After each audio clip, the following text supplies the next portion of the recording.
Hello students, welcome to my YouTube channel के coaching classes. Dear students, हम आज यहाँ पर चैप्टर वाइज केमिस्ट्री फर्स्ट के कुछ महत्वपूर्ण प्रश्नों का अध्ययन करेंगे।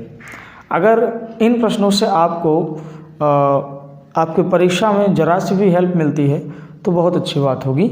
हम लोगों का प्रयास है कि आप अंत समय पर कुछ महत्वपूर्ण चीज़ों का अध्ययन करके जाएं ताकि परीक्षा में अच्छे अंक अर्जित कर सकें।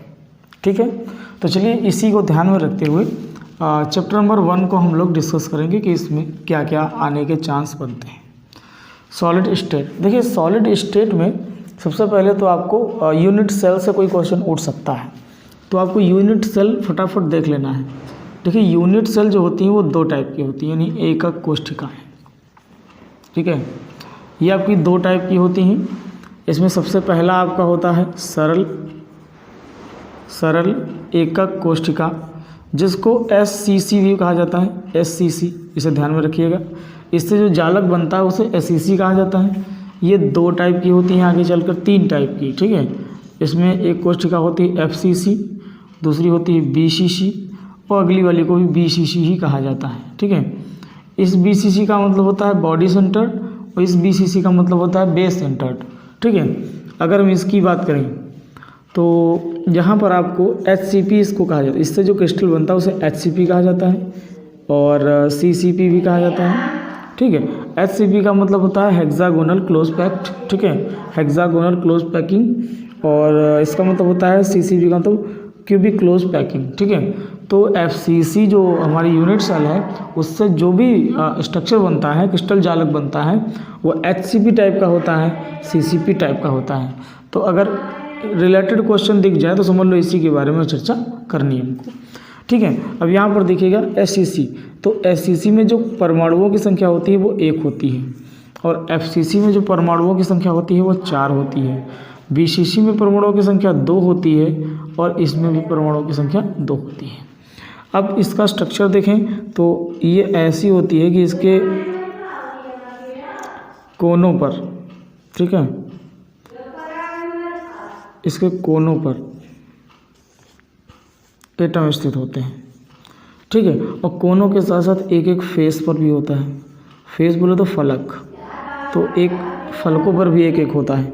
ठीक है, और इसकी बात करें अगर, देखो इससे रिलेटेड वीडियो मैंने डाल दिया है, इससे रिलेटेड वीडियो मैंने डाल दिया है। आप YouTube पे सर्च करेंगे तो मिल जाएगा यूनिट सेल। ठीक है, मैंने डाल दिया है वो सेट। यहाँ पर नहीं होगा, ये कोई कोना नहीं होता, यहाँ पर होगा, यहाँ पर होगा, यहाँ पर होगा, यहाँ पर होगा। ठीक है, तो base centred, body centred, body centre के बॉडी में भी एक होता है। ठीक है, बॉडी में भी एक हो जाएगा। इसके बाद में इसकी बात करें तो बेटा इसके ना आधार पर एक एक होता है एटम। यहाँ होगा, यहाँ होगा, यहाँ तो होगा ही होगा, यहाँ भी होगा, यहाँ भी होगा, यहाँ भी होगा, यहाँ भी होगा, मतलब कोनों पर तो होता ही होता है। ठीक है, उसके अलावा बेसेस पर भी एक एक होता है। ठीक है ना, तो इस तरीके से आपने देखा, मैंने जेड निकालने का ट्रिक बताया था। जेड निकालने का ट्रिक क्या है, कोने के परमाणुओं के लिए 1/8 × 8 और प्लस फलकों के लिए 1/2 × 6, क्योंकि 6 है ना, ये हमेशा ध्यान रखना। फलकों के लिए जो है 1/2 लेते हैं, तो 2 3 6, तो कुल मिला के अब इस जेड को निकाले तो 1 और 3 कितना हो जाएगा, 3 × 3 और 1 कितना हो जाएगा 4। तो इस तरीके से आप देखें 4 आ गए। इसमें भी निकाल लेंगे तो 1/8 × 8 प्लस 1 हो जाएगा। 8 से 8 कट गया तो z बराबर 1 + 1 = 2 आ गया। यहाँ से देखेंगे तो आपका आ जाएगा z = 1/8 × 8 और प्लस 1/2 × 2। आप देखेंगे इससे कट जाएगा तो z = आ जाएगा 2। इनसे रिलेटेड क्वेश्चन तो नहीं आते, बट क्या है कि आप ये समझ जाओगे ये होता क्या है। तो आगे जब पैकिंग एफिशिएंसी याद करेंगे तो पैकिंग एफिशिएंसी में ये सब समझ में आएगा, आपको याद हो जाएगा। इसको तो केवल कोनों पर ही होते हैं, इसके केवल कोनों पर ही होते हैं, बस इसमें केवल परमाणु कोनों पर ही होते हैं। ठीक है, बस तो जेड निकाल लेते हैं 1/8 × 8, 8 से 8 कट गया तो आपका जेड आ गया 1। तो इस तरीके से आपने देखा कि जो यूनिट सेल्स होती हैं उनमें एटम्स के नंबर्स हम काउंट कर सकते हैं। ठीक है, और इन्हीं एटम्स के नंबर्स को आपको याद रखना है। अगर आपने इनको याद रख लिया ना तो सारा काम हो जाएगा। तो स्टूडेंट्स, यूनिट सेल डिस्कस करने के बाद अब हम डिस्कस करेंगे पैकिंग एफिशिएंसी। ठीक है, पैकिंग एफिशिएंसी जिसे हम हिंदी में संकुलन क्षमता कहते हैं। ठीक है,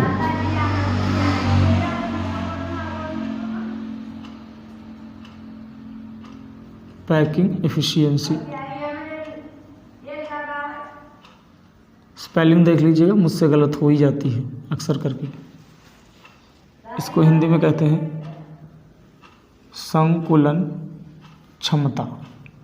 ठीक है, ये हम सीखेंगे यहाँ पर।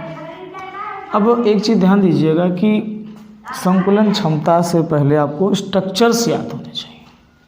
ठीक है, स्ट्रक्चर्स, या फिर मान लीजिए कि आपको निविड़ संकुलित संरचनाएं आनी चाहिए जो एक विमीय, द्विविमीय और त्रिविमीय होती हैं। ठीक है, निविड़ संकुलित संरचनाओं से भी क्वेश्चन बन सकता है, बट उतना इम्पोर्टेंट है नहीं ये टॉपिक। फिर भी मैंने बता दिया ना, एक विमीय, थोड़ा सा ध्यान दीजिए इस पर। अगर ये टॉपिक पूछ ले, निविड़ संकुलित संरचना, अगर इसमें से कोई क्वेश्चन पूछ ले तो समझ लेना कि ये 3 टाइप की होती है। इसमें 1D, 2D और 3D, 1 डायमेंशनल, 2 डायमेंशनल, 3 डायमेंशनल। अब 3 डायमेंशनल से भी क्वेश्चन आता है कभी कभी, और कभी कभी 2 डायमेंशनल से भी आता है। 1 डायमेंशनल से क्वेश्चन पेपर में नहीं आता। तो ध्यान दीजिए, 2 डायमेंशनल आपकी 2 टाइप की होती है, स्क्वायर वाली है नी, स्क्वायर वाली और हेक्सागोनल वाली। हेक्सागोनल मीन्स इसको कहा जाता है वर्गाकार, जिसमें वर्ग बनता है, और इसको कहा जाता है षटकोणीय, है नी, षटकोणीय। इसका स्ट्रक्चर अगर हम देखें तो इस तरीके से कुछ प्राप्त होगा।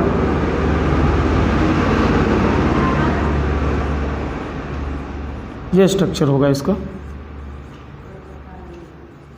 और इसका स्ट्रक्चर कुछ इस तरीके से होता है। हम इसके गोलों को इसके गड्ढों में रखते हैं,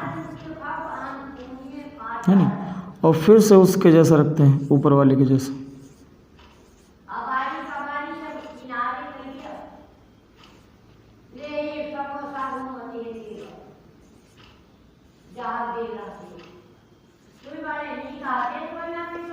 इस तरीके से ए बी ए बी ए ए ए ए, यहाँ पैटर्न प्राप्त होगा।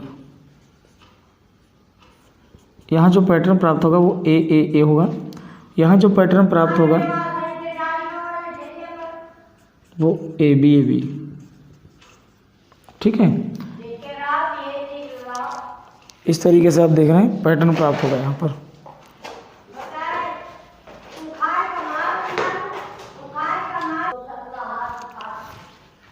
तो ठीक है, हो सकता है कि स्टूडेंट इसमें आप कम समझ में आ रहा हो, लेकिन क्या है कि ये समझने की कोशिश करिएगा। यहाँ पर आप देखेंगे कि अगर हम इसको छोड़ दें तो इसके 4 गोलों को मिलाएं तो ये जो टच कर रहे हैं एक दूसरे को, तो यहाँ पर एक वर्ग प्राप्त होता है, इसलिए इसको वर्गाकार बोलते हैं। दूसरी बात, एक गोला 4 गोलों को स्पर्श कर रहा है, इसीलिए इसमें जो उपसह संयोजन संख्या होती है, समन्वय संख्या कहते हैं, उपसह संयोजन संख्या कहते हैं, कोऑर्डिनेशन नंबर कहते हैं, वो 4 होती है। कितनी होती है? 4 होती है। ठीक है, पैटर्न ये प्राप्त होता है। यहाँ पर बात करेंगे हम षटकोणीय की, तो षटकोणीय में आप देख पाएंगे कि एक गोले को अगर छोड़ दे तो इसको 6 गोले स्पर्श कर रहे हैं, 1 2 3 4 5 6। ठीक है, अगर इन 6 को आपस में मिला दिया जाए केंद्रों को, तो इनसे जो प्राप्त होता है वो एक षटकोण प्राप्त होता है, इसीलिए इसको षटकोणीय कहते हैं। आई बात समझ में? हेक्सागोनल प्राप्त होता है, इसलिए इसको हेक्सागोनल वाली कहते हैं। फिर अब जैसे आप 3D स्ट्रक्चर्स में जाएंगे तो 3D स्ट्रक्चर आपको बनाने के लिए इनका यूज़ करना होगा। जैसे स्क्वायर वाली की प्रत्येक परत को एक चादर के ऊपर चादर, चादर के ऊपर चादर, चादर के ऊपर चादर रख देंगे तो यहाँ से इससे एक बन जाएगी 3D। ठीक है, अब फिर जब इसकी बात करेंगे तो इसकी 2D इससे भी बनाएंगे, ये 2D होता है ना। अब इस 2D से 3D बनाएंगे तो क्या करेंगे कि षटकोणी की एक परत को नीचे रखा, फिर उसके ऊपर, फिर उसके ऊपर, फिर उसके ऊपर ऐसे रख रख के हम ये वाली प्राप्त कर लेते हैं। लेकिन यहाँ पर भी रखने के दो तरीके होते हैं। एक तरीका होता है जो है टेट्राहेड्रल वॉइड्स को बंद करते हुए, एक तरीका होता है ऑक्टाहेड्रल वॉइड्स को बंद करते हुए। अब यहाँ से एक और क्वेश्चन बन गया कि what is the tetrahedral voids और what is the octahedral voids. ये क्वेश्चन पूछ लेता है पेपर में, यानी कि जो है चतुष्फलकीय रिक्ति, ठीक है, चतुष्फलकीय रिक्ति। और पूछ लेता है अष्टफलकीय रिक्ति, ठीक है, चतुष्फलकीय रिक्ति और अष्टफलकीय रिक्ति। अब इसको समझना बहुत जरूरी है।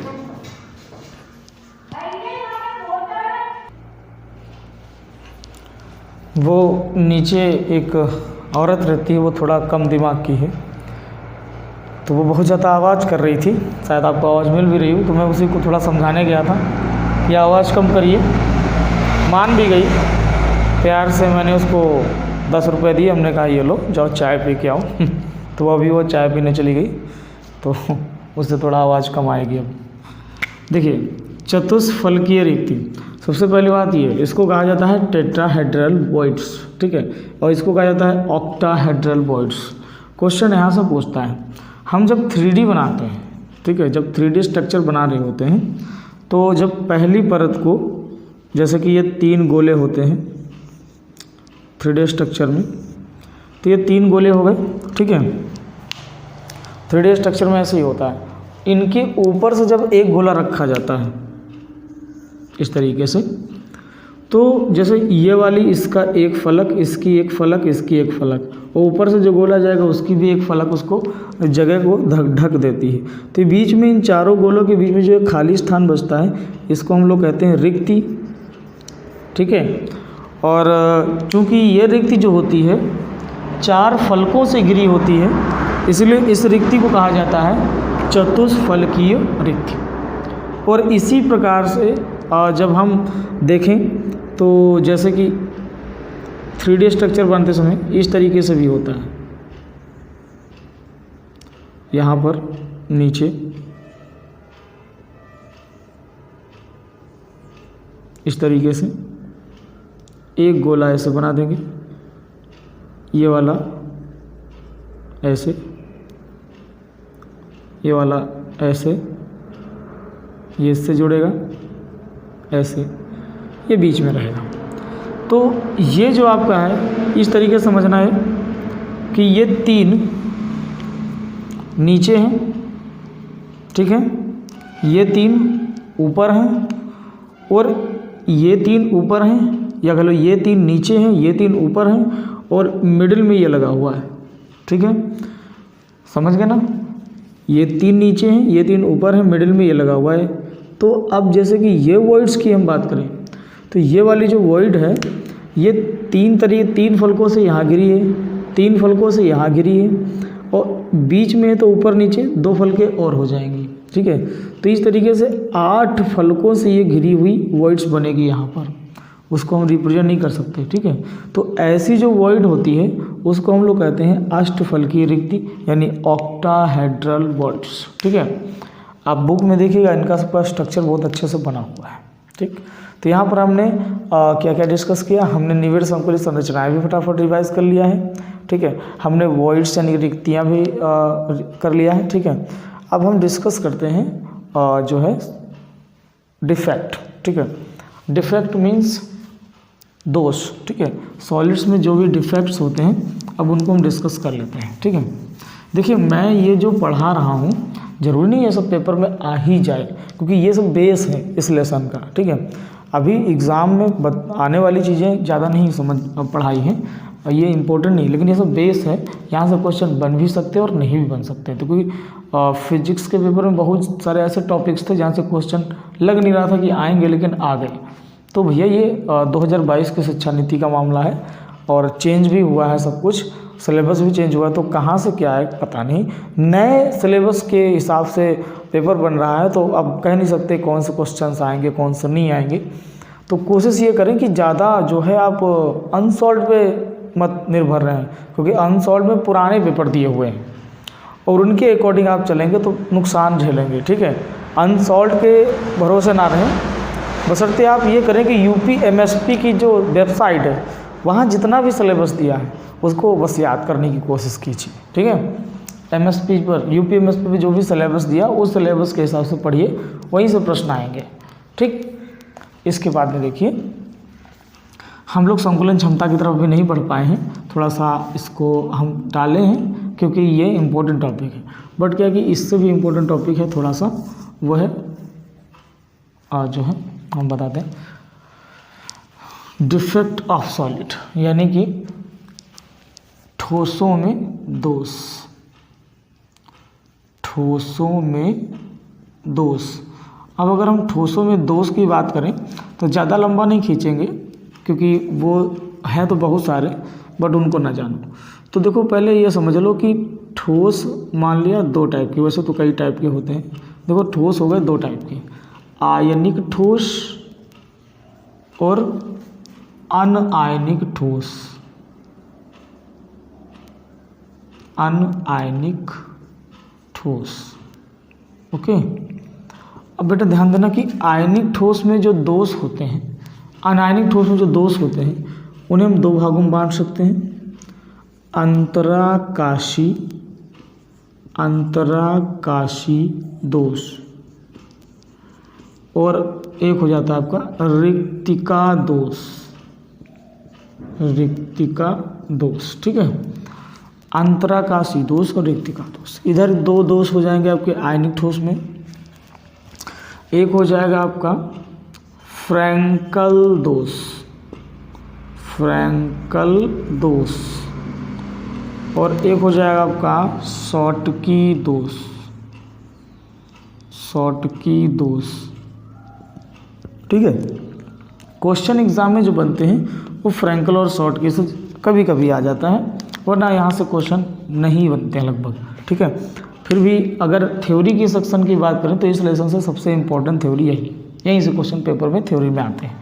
बाकी मैंने समझा दिया तो पहले कि पहला लेसन आपका थ्योरी वाला नहीं है, ये आपका जो है न्यूमेरिकल वाला है। यहाँ से न्यूमेरिकल पेपर में ज़्यादा आता है। फिर भी देखो न्यूमेरिकल या फिर आपकी पैकिंग एफिशिएंसी वाली डेरिवेशन आ सकती है। इसका संबंध बेटा इसके साथ होता है, ठीक है, जैसा ये सेम टू सेम ये, इसका संबंध इसके साथ होता है, ठीक है। फ्रैंकल दोष एक प्रकार का अंतराकाशी दोष है, शॉटकी दोष एक प्रकार का रिक्तिका दोष है। फ़र्क क्या है कि ये दोष अनायनिक ठोसों में होते हैं और ये दोष आयनिक ठोसों में होते हैं। आगे बात समझ में कोई दिक्कत तो नहीं आता, ठीक है।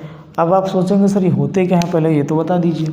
तो देखिए जैसे कोई सॉलिड है, यहाँ तो मॉलिक्यूल्स की बात हो रही है तो यहाँ पर देख लेते हैं। जैसे कोई सॉलिड है, इसमें आयन होते हैं, इनमें मॉलिक्यूल्स होते हैं, ठीक है।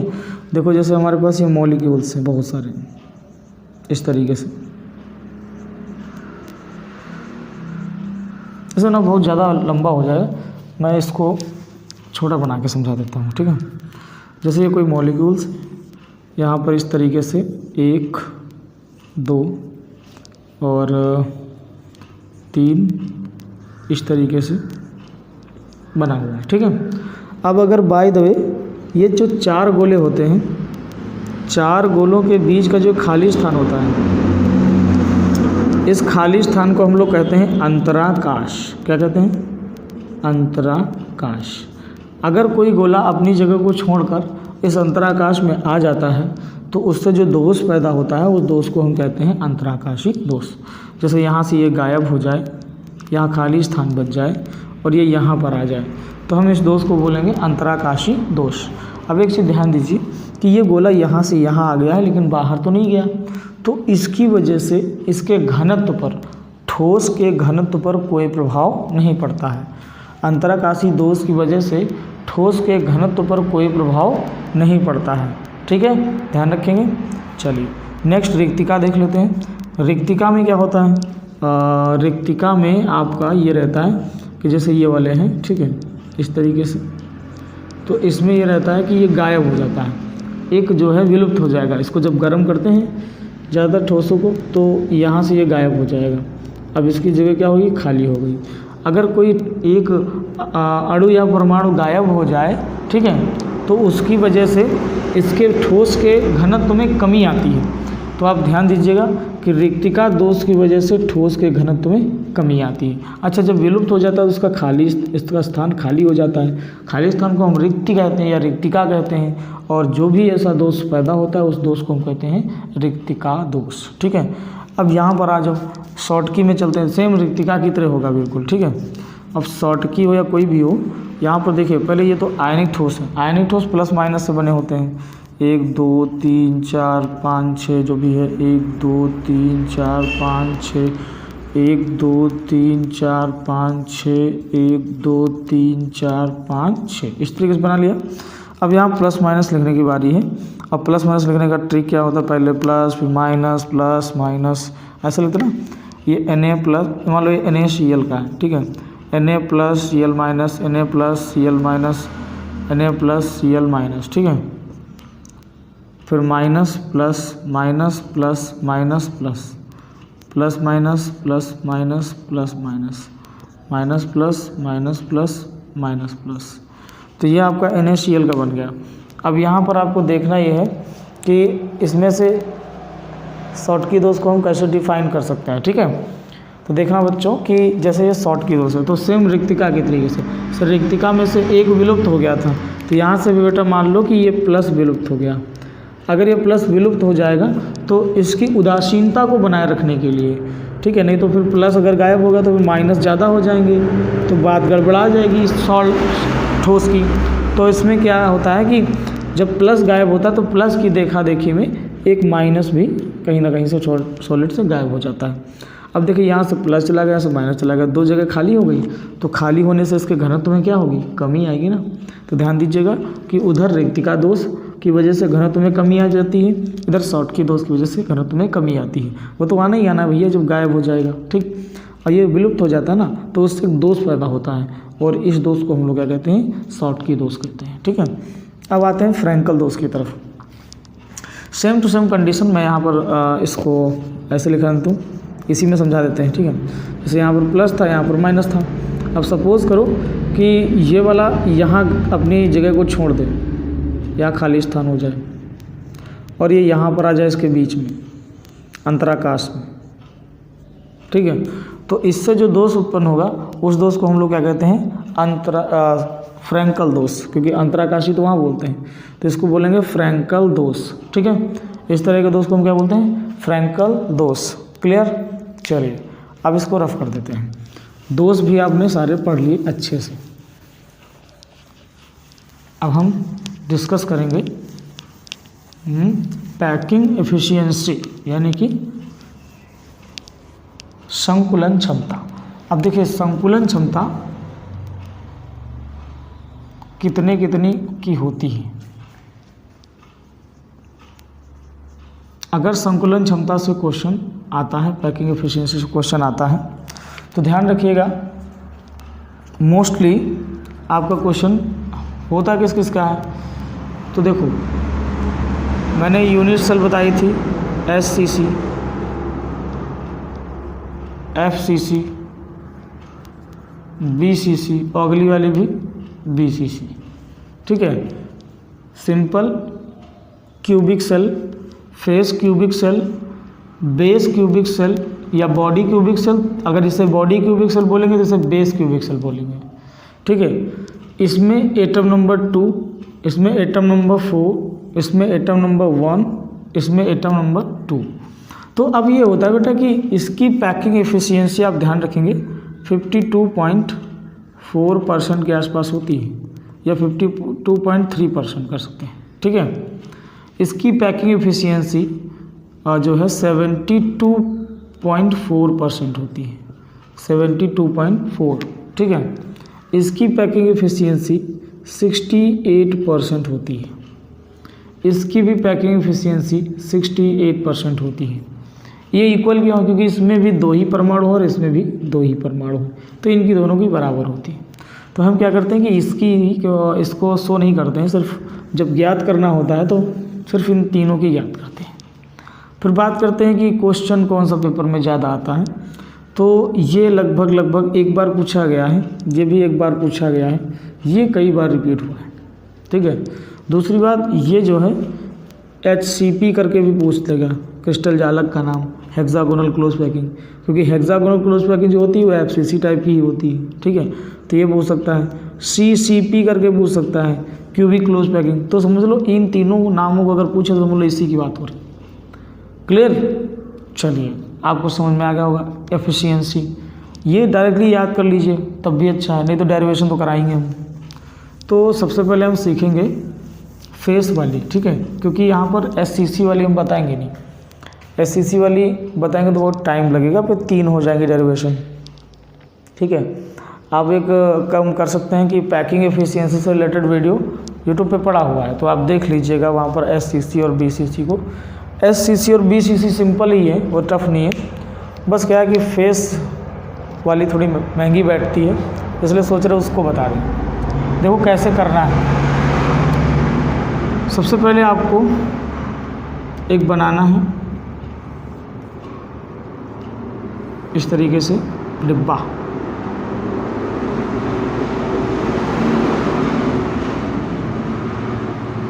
जहाँ पर ये बन गई आपकी,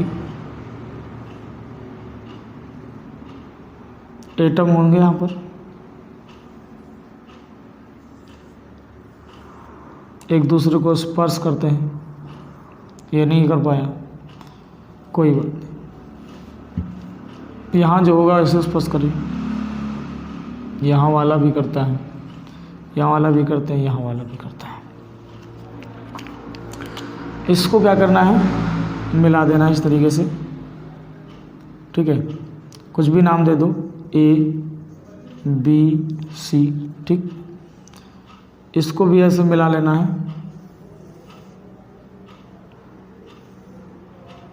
यहाँ से देखेंगे ये भुजा हमारी A होगी, ये भी भुजा A होगी, क्योंकि ये कोर है। घन की सभी कोरें बराबर होती हैं, तो ये A हो जाएगी, ये भी O हो जाएगी, ये भी A हो जाएगी, क्योंकि घन की कोर हमने मानी। ये भी A होगी बेटा, ये भी आपकी A होगी, ये भी घन की कोर है, बिकॉज घन की सभी कोरें बराबर होती। ठीक है। अब आपको इतनी सारी चीज़ें पता हैं। इसकी लेंथ को हम B मान लेते हैं, इसको क्या मान लेते हैं, B। ठीक है। यहाँ से अब आप एक काम करेंगे, सबसे पहले आप ज्ञात करेंगे, चाहे इसके माध्यम से ज्ञात कर ले, चाहे इसके माध्यम से ज्ञात कर ले, ऐसी कोई दिक्कत की बात होती नहीं इसमें। ठीक, इसके माध्यम से अगर हम इस ट्रायंगल में पाइथागोरस की थ्योरम लगाएं, इस वाले ट्रायंगल में ABC में, है नी, ट्रायंगल ABC में पाइथागोरस की प्रमेय लगाने पर, ट्रायंगल ABC में पाइथागोरस की प्रमेय लगाने पर, क्योंकि वो लंब है ना, लंबवत है, तो फिर पाइथागोरस थ्योरम लग जाएगी से। ठीक है। तो ये आ जाएगा कर्ड स्क्वायर बराबर आधार स्क्वायर प्लस लंब square, hypotenuse square equal to base square plus perpendicular square. अब यहाँ पर बात समझना ये है कि हाइपोटेनियस क्या है। ये बेटा 90 डिग्री एंगल बनेगा, इसके जस्ट सामने वाला ये हाइपोटेनियस है, ये आपका लंब है, ये आपका आधार है। तो बच्चा अब क्या करेंगे, कर्ड स्क्वायर बोले तो B square equal to A square plus A square. तो बेटा जुड़ के हो जाएगा 2A स्क्वायर, यहाँ से आएगा B is equal to under root 2A square, A square से A बाहर हो जाएगा √2। और देखिए B की अगर हम चर्चा करें तो यहाँ पर अगर हम मान लें कि गोला है, 3 गोले स्पर्श कर रहे हैं, देखिए ये वाले, अगर प्रत्येक गोले की त्रिज्या R मान ली जाए तो यहाँ पर देखिए R R R R, तो कितने R हो गए, यही हमारी B भी थी, इसी को हमने B माना था। तो B is equal to 4R, यहाँ से क्या मिल जाएगा, B is equal to 4R। ठीक है। तो ये हो जाएगा B is equal to 4R। तो ये जो है वैल्यू हम रखेंगे। ठीक है। इस वैल्यू को हम लोग क्या करेंगे, यहाँ पर पुट करेंगे इस B की जगह पे, तो हो जाएगा 4R is equal to A √2। अब यहाँ से आपको करना क्या है कि ए की वैल्यू निकाल लेनी है। ए की वैल्यू आएगी 4r में √2। यहाँ से क्या करना है, √2/√2 परिमेयकरण करा दीजिए, तो हो जाएगा 4√2r में ये आएगा 2 दूनी 4, तो 4 हो जाएगा, और 4 जब हो जाता है तो उससे बाहर आता है 2, 2 1 कम 2, 2 दूनी 4। इस तरीके से हमने देखा कि a बराबर आ गया 2√2r। ठीक है, ये हमारे पास आ गया। अब हम इस वैल्यू को यूज़ करेंगे पैकिंग एफिशिएंसी के फार्मूले में। ठीक है, अब पैकिंग एफिशिएंसी का फार्मूला क्या होता है उसे भी देख लो। संकुलन क्षमता का जो फार्मूला होता है वो होता है आपका, देखते हैं, संकुलन क्षमता बराबर n × 4/3 πr³ अपॉन में होता है a³ × 100। ठीक है, तो अब आप देखेंगे कि n क्या होता है। n होता है एकक कोष्ठिका में उपस्थित कुल परमाणुओं की संख्या, और इसको n से नहीं, इसको हम लोग z से लिखा करते थे, तो z लिख लो, ज़्यादा ठीक रहेगा। ठीक है, तो अब यहाँ से देखेंगे कि z हमने अभी बताया था कुछ देर पहले कि FCC या HCP या CCP में Z जो होता है यानी कि परमाणुओं की संख्या 4 होती है, तो ये हो जाएगा 4 × 4/3 πr³, नीचे a³। a क्या है, भुजा। a का मान दिया देखो 2√2r, तो यहाँ पर रख देंगे हम 2√2r⁴ और गुणा में कितना 100। फिर देखो क्या करेंगे, 4 चौके 16 और 16/3, और ये हो जाएगा आपका पाई की वैल्यू 3.14, और ये हो जाएगा r³। ठीक है, और इस सब के बटे में क्या जाएगा, 2 का घन 8 और √2 का घन होता है 2√2। क्या होता है, 2√2। हल कर सकते हैं 3 बार गुणा करा के, √2 × √2 × √2। ठीक है, ऐसे 2 दूनी 4 गुणे √2, यहाँ से 2 बाहर मिल जाएगा, 2√2 हो जाएगा। ठीक है, तो यहाँ से आ जाएगा 2√2। फिर r का भी तो क्यूब करना पड़ेगा, ये आ गया। अब आप ध्यान से देखें तो r³ से r³ साफ हो गया। यहाँ ऊपर यह मल्टीप्लाई में 100 चल ही रहा है। ठीक, अब देखिए क्या करेंगे, इसको इधर का मिटा देते हैं ये वाला, क्योंकि ये वाला आप नोट कर चुके होंगे, नहीं किए तो कर लीजिए, स्क्रीनशॉट ले लीजिए। अब देखिए यहाँ से क्या होगा, यहाँ से आपका निकलेगा r से r कैंसिल आउट होने के बाद 16 × 314 × 100/3 है, 3 × 100, क्योंकि पॉइंट हटा दिया हमने, जब पॉइंट हटाएंगे तो नीचे 100 हो जाएगा। और इस सब के बटे में दिया है बड़ा वाला बटे, जिसका मतलब है 16√2। ठीक है, ये 100 से 100 तो गया कट, इसके बटे में छुपा है 1, तो 1 वाला है तो ये यहाँ जाएगा, ये सबसे ऊपर जाएगा। तो इस तरीके से आप देखेंगे क्या आ जाएगा, 16 × 314 और गुणे 16 नहीं गुणे 1, ये 1 वहाँ चला जाएगा, बटे 3 × 16√2, 16 से 16 कट गया। ठीक है, यहाँ से देखेंगे तो आ जाएगा 314/3 × √2। ठीक है, अब फिर से इसका क्या करना है, परिमेयकरण करना है, √2 × √2, तो ये क्या आ जाएगा, ये आ जाएगा 314 × √2 बटे, नीचे देखेंगे तो आ जाएगा 3 × 2 दूनी 4, और जब 4 हो जाता तो बाहर 2 ही मिलता है, 2 1 कम 2, यहाँ आ जाएगा 2 1 कम 2, 2 5 10 और 2 7 14, यानी ये आ जाएगा 157 × √2/3। ठीक है, अब इस 157 को चाहो तो 3 से मल्टीप्लाई करा दूँ, डिवाइड करा दूँ, तो आ जाएगा 3 × 5 = 15, और 7 उतार लेंगे, 3 दूने 6, 1 बचा 52.3, ठीक है। यहाँ से आ जाएगा 52.3 और गुणे में आ जाएगा √2 की वैल्यू होती है 1.414, ठीक है।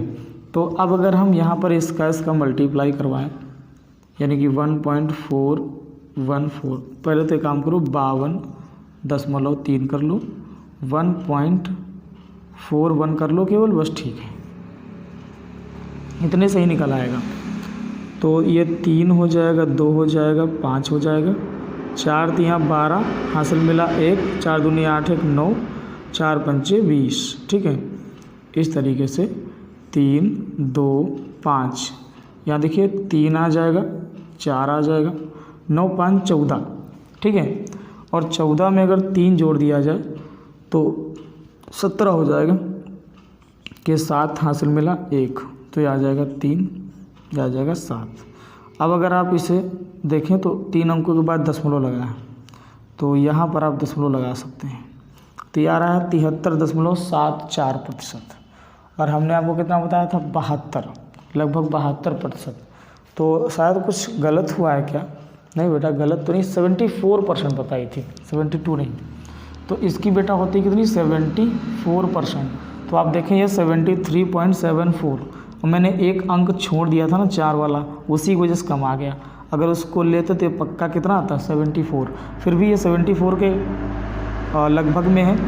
तो अब हम यहाँ से इसको करेंगे, लिख देंगे बराबर 74%। ये आपकी पैकिंग एफिशिएंसी आ गई, किसकी, FCC, HCP या इन सब की, ठीक है। तो ये आपका पैकिंग एफिशिएंसी से रिलेटेड क्वेश्चन आ सकता है। ये सबसे कठिन वाली थी, मैंने आपको समझा दिया। अब अगर आप BCC और उसका SCC का देखना चाहते हैं तो संकुलन क्षमता से रिलेटेड एक और वीडियो मैंने डाला है, मतलब वो 35-36 मिनट का है, उसमें देख लीजिएगा, ठीक है। फिर भी आप अपने आप प्रैक्टिस कर सकते हैं। चलिए, सारी चीज़ें यहाँ पर कवर नहीं हो सकती ना। SCC और BCC आप देख लेना अपने मन से, क्योंकि हो सकता है कि वो भी आ सकते हैं, ठीक है। देखो, एग्जामिनर को अगर पेपर कठिन बनाना होगा, वैसे कठिन होता नहीं पेपर, ठीक है। अब तैयारी बढ़िया होती है तो पेपर सरल हो जाता है, तैयारी नहीं अच्छी होती तो पेपर कठिन भी हो जाता है। तो क्या है कि अगर मान लीजिए फिर भी उसे मॉडरेट बनाना ही है, कठिन बनाना ही है, तो वो क्या करेगा कि SCP ना डाल करके, ये FCC ना डाल करके SCC, मतलब सरल बनाना होगा तो SCC डालेगा, कठिन बनाना होगा तो HCP डालेगा, ये वाली, ठीक है। इसलिए मैंने इसको बता दिया, ठीक। स्टूडेंट्स, अब हम यहाँ पर डिस्कस करेंगे कुछ न्यूमेरिकल्स, ठीक है। तो यहाँ पर जो हम न्यूमेरिकल डिस्कस करने वाले हैं वो मोस्टली डिपेंड करेंगे इस फार्मूले पर, ठीक है। सूत्र आपका ये रहता है D = Z/m अपॉन में A³ × NA। अब यहाँ पर बहुत सारी बातें समझना है।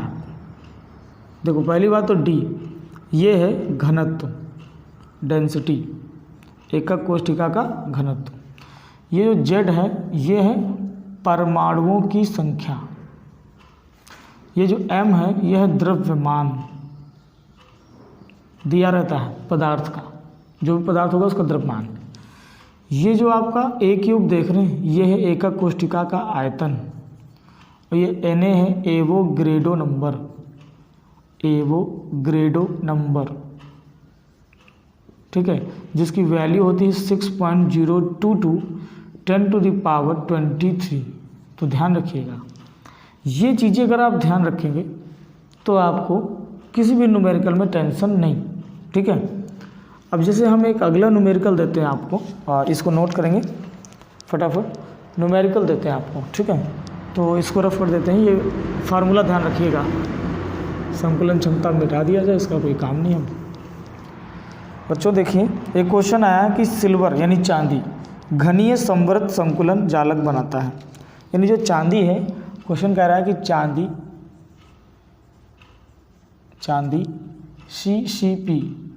CCP जालक बनाता है, ठीक है।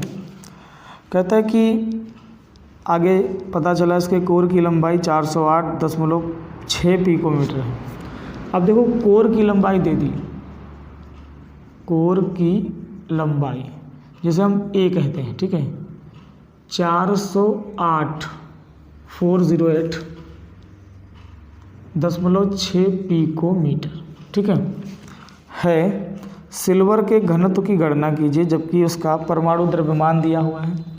परमाणु द्रव्यमान हमने अभी बताया था, द्रव्यमान को m से लिखते हैं, m बराबर 107.9 U, ठीक है। U आपका पदार्थ की मात्रा का मात्रक होता है, ठीक है। अब इसको अगर हम सॉल्व करना चाहें तो इसे हम U को ग्राम प्रति मोल भी कहते हैं, ग्राम प्रति मोल ऐसे भी कह सकते हो, U को आप ग्राम प्रति मोल बोल सकते हैं, ठीक है। इसके यहाँ पर कुछ चीज़ें आपको पता होनी चाहिए। हल हम बात करेंगे तो दिया क्या क्या है, देखो दिया है वो तो पता चल गया, ठीक है। यहाँ से CCP में Z यानी परमाणु की संख्या कितनी होती है, 4। अभी मैंने बताया था CCP बोले, SCP बोले या FCC बोले तो Z 4 ही रहेगा, एक ही बात होती है। A बराबर आपको दिया है 408.6, 408, ये पिकोमीटर दिया है, इसे सेंटीमीटर बना लो। तो जब इसको सेंटीमीटर में कन्वर्ट करोगे तो ये आ जाएगा 408.6 × 10⁻⁻10, ठीक है। सेंटीमीटर में आया, मीटर में करते तो 12 करते, मीटर में करते तो 12 करते, सेंटीमीटर में केस लिए 10 किया है, ठीक है। यहाँ तो कोई टेंशन तो नहीं, होनी भी नहीं चाहिए। दरअसल जैसे आप इस आराम से समझ लो, ज़्यादा समझाने की जरूरत नहीं, ठीक है। अब एक चीज़ ध्यान दीजिए, अगर इसको कम कर दें तो यहाँ से आ जाएगा A = 4.08 × 10⁻, कितनी बचेगी, -8 सेंटीमीटर, ठीक है, ये बचेगी। और ज़्यादा छोटा करना चाहते हैं तो केवल 4 × 10⁻⁻8 सेंटीमीटर, 4.08 है, लेकिन अगर 08 को भूल जाएं तो A बराबर इतना हो जाएगा, ठीक है। ऐसा क्यों किया, अभी जब सॉल्व करेंगे तो आपको आसानी होगी सॉल्व करने में। चलिए अब हम यहाँ से इसको सॉल्व करते हैं। करना क्या है, आपको ज्ञात क्या करना है, घनत्व। तो घनत्व का फार्मूला D बराबर Z की वैल्यू कितनी, पहले फार्मूला लिख दो, Z × m/A³ × एवोगैड्रो नंबर, ठीक है, Na। अब इसमें वैल्यू पुटिंग करो, D = क्या निकल के आएगा, Z की है FCC 4 होती है, m की वैल्यू कितनी है 107.9, ओके। A³ की चर्चा कर लें, यह है 4 × 10⁻⁻8 का होल क्यूब, ठीक है, इंटू इसकी वैल्यू होगी कहाँ गया 6.022 होती है, 10⁻23 होती है, ठीक है। अब यहाँ से इसको सॉल्व करते हैं। D = आ जाएगा 4 9 4 36, 36, 4 9 36, कैरी मिला 3, 4 7 28, ठीक है। और 28 में अगर हम 3 ऐड कर दें तो हो जाता है 31, ठीक है। और 31 का पूरा 31 आएगा क्योंकि आगे 0 है, 4 1 4, पॉइंट एक अंक के बाद यहाँ पर लग जाएगा ऐसे, ठीक है। अपॉन में इसका करेंगे तो 4 चौके 16, 16 चौके 64 आ जाएगा 64। इसका करेंगे तो कितना आएगा 8 3 24, माइनस के 24 गुड़े यह आ जाएगा 6.022 10⁻23। अब क्या करना है, 24 में से 23 घटा देना तो आ जाएगा 431.6 बटे, इसका क्या करना है कि इससे गुणा कर देना है, ठीक है। तो देखिए गुणा बाद में कर सकते हैं, 64 गुणे 6.022 गुणे घात कितनी बचेगी यहाँ -1 बचेगी। 24 में से 23 चलेगी, उस -1 को ऊपर ले जाएंगे तो प्लस का 1 हो जाएगा, नहीं 10 बन जाएगा। पॉइंट हटाया, यहाँ पर 0 बढ़ाया, इससे ये क्या हुआ कट गया, ठीक है। अब इसको और सॉल्व करते हैं तो D = निकल जाएगा आपका 4316 और बटे में आ जाएगा 64 गुणे 6.022। ये भी हटा दोगे तो यहाँ पर हो जाएगा इस तरीके से 1000।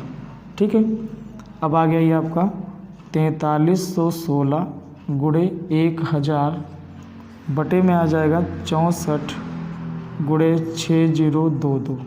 अब ये संतुलित हो गया। धीरे धीरे करते ना, एकदम से नहीं करते, ठीक है, आराम आराम से करते हैं। अब ये संतुलित हो चुका है, इसको अब डिवाइड करने की बारी है। ठीक है, तो डिवाइड हम करेंगे रेड वाले पेन से, ठीक है, रेड वाले मार्कर से।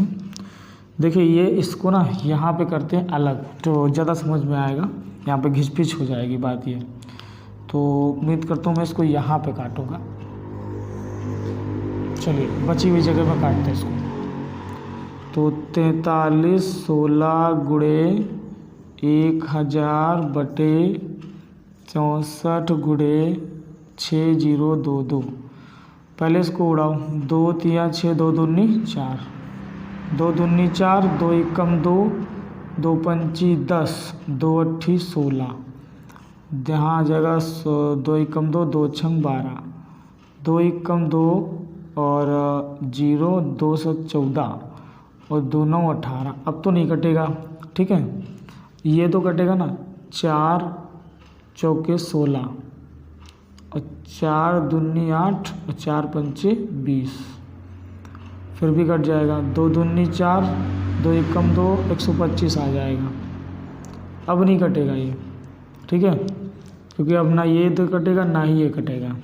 तो अब हमारे पास एक ही चारा बचता है। वो चारा क्या है कि इसका इससे मल्टीप्लाई करें, फिर इसका इससे मल्टीप्लाई करें, फिर उसको क्या करें, डिवाइड करें, फिर उसको क्या करना है, डिवाइड करना है। ठीक है, तो मुझे लग रहा था कि ये काट करके फिर मल्टीप्लाई करना अजीब सा लगेगा ना थोड़ा सा। पहले काम करो, ऐसे ना करो, इस क्वेश्चन को ऐसे करोगे थोड़ा सा वक्त ज़्यादा लेगा, है नहीं। इसको करना है तो ऐसे करना, इसका गुणा कर लिया, 43 16 1 2 3 0, नीचे आ जाएगा आपका 64 का गुणा करेंगे किससे, 600 64 का गुणा करेंगे, 4 दूनी 8, 4 दूनी 8, 4 0 आ जाएगा, 4 छंग 24, 6 दूनी 12, 6 दूनी 12 13, 13 ही आ जाएगा, 6 छंग 36, 0 हासिल 1 5 8 3। ठीक है, तो इस तरीके से आप देख पा रहे होंगे ये आ गया 385408। ठीक है, 385408। इसको काटिए, अब काटिए, 2 एकम 2, 2 9 18, 2 दूनी 4, 2 7 14, 2 चौके 8, 2 दूनी 4, 2 एकम 2, 2 पंची 10, 2 अट्ठी 16, 2 9 18, 2 छंग 12, 2 3 6, 2 पंची 10, 2 दूनी 4, 2 एकम 2, 2 7 14, 2 9 18, 000। अभी भी कट सकता है बिल्कुल, शायद आपको नीचे ना दिख रहा हूँ, मैं ऊपर काट देता हूँ। ऊपर बचा हुआ है 1079000 और नीचे है आपका 96352। डिवाइड करेंगे, 2 चौके 8, 2 अट्ठी 16, 2 एकम 2, 2 सत्ते 14, 2 छंग 12, यहाँ कटेगा 2 पंची 10 और 2 3 6, 2 9 18 और एक बचा 2 पंची 10, 00। ठीक है, अभी भी काट सकते हैं इसको, 6 है और 0 है, कट जाएगा। 2 दूनी 4, 2 चौके 8, 2 सत्ते नहीं 2 अट्ठी 16 और 2 अट्ठी 16। ठीक है, यहाँ देखिए 2 दूनी 4 और 2 छंग 12, 2 9 18 और एक बचा 2 सत्ते 14 और 00।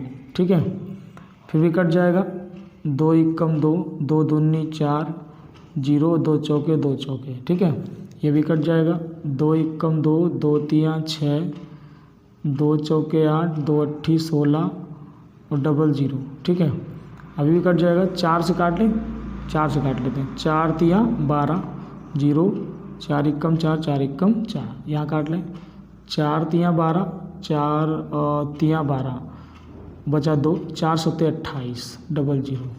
अब देखिए नीचे होगा 11, तो अब तो कटेगा नहीं, तो अब इसको डिवाइड करते हैं। ठीक है, किसको किससे डिवाइड करना है, देखिए भाग करेंगे हम लोग। किससे किसको भाग करना है, भाग करना है 33,700 को 311 से। ठीक है, यहाँ 3370 है, यहाँ एक बार जा सकता है, तो ये आएगा इतना। ठीक है, एक बार चला जाएगा, तो यहाँ बचेगा 9, यहाँ बचेगा 6 में से 1 गया तो 5, यहाँ बचेगा 3। अब पॉइंट लगाने की ज़रूरत नहीं, यहाँ भी एक 0 बचा हुआ है, इसको नोट कर लेंगे। फिर भी एक बार जाएगा, ये आ जाएगा, यहाँ बचेगा 9, यहाँ बचेगा 8, 7 बचेगा 5, बस। ठीक है, पॉइंट लगा सकते हैं, 0 बढ़ा सकते हैं। अभी भी एक ही बार जाएगा, तो आएगा इस तरीके से 9, यहाँ 8, 8 नहीं 7 बचेगा, यहाँ बचेगा 7, यहाँ पर बचेगा 2, पॉइंट लगा है, 0 बढ़ा सकते हैं, 27,790। तो 3 9 27, लगभग 9 बार जाएगा, तो ये आएगा 11.19, 11.19। तो हम कह सकते हैं कि हमारा जो D बराबर आएगा वो आएगा 11.2। ठीक है, सेंटीमीटर करके कुछ होता है। ठीक है, इसका मात्रक देख लूँ मैं, मात्रक इसका होगा ग्राम प्रति सेंटीमीटर क्यूब। ठीक है, ग्राम प्रति सेंटीमीटर क्यूब। अब जो आपका ये क्वेश्चन गेस में दिया है उसमें आंसर दे रहे हैं 10.5, तो वो 10.5 कैसे दे रहे हैं, दरअसल जब आप पूरा ये लेकर करेंगे, इसका होल क्यूब करेंगे, 408 का होल क्यूब, तो पहली बात तो आधे घंटे से ज़्यादा इसको होल क्यूब करने में लग जाएगा आपको। ठीक है, फिर करेंगे ना तो आपका परफेक्ट आंसर आएगा, 10.5 आंसर आएगा। लेकिन अगर आप इस तरीके से करते हैं, ठीक है, इसको लगभग लगा के कर सकते हैं, ऐसी कोई दिक्कत की बात नहीं है। इस तरीके से करते हैं तो आपका 11.2, क्योंकि बहुत सारी चीज़ें आपने छोड़ दी ना, तो इस तरीके से इतना आंसर आता है। लेकिन ट्रिक आपकी ये भी सही है, आंसर ये भी सही है। ठीक है, एग्जामिनर वहाँ पर मेथड देखता है, वो आंसर मैचिंग नहीं करता। तो समझ में आई बात, ये था आपका क्वेश्चन। ठीक है, और इस तरह के क्वेश्चन, इस फॉर्मूले पर क्वेश्चन अगर 2-3 क्वेश्चनों की और प्रैक्टिस कर लेंगे आप, तो फिर मज़ा आ जाएगी। बस इतना ही इसमें से आता है। ठीक है, मैंने एक क्वेश्चन बताया, अब इस तरह के आप और भी क्वेश्चंस होंगे बुक में, उनकी प्रैक्टिस कर लीजिएगा। ठीक, अब हम नेक्स्ट लेसन को रिवाइज करेंगे। ठीक है।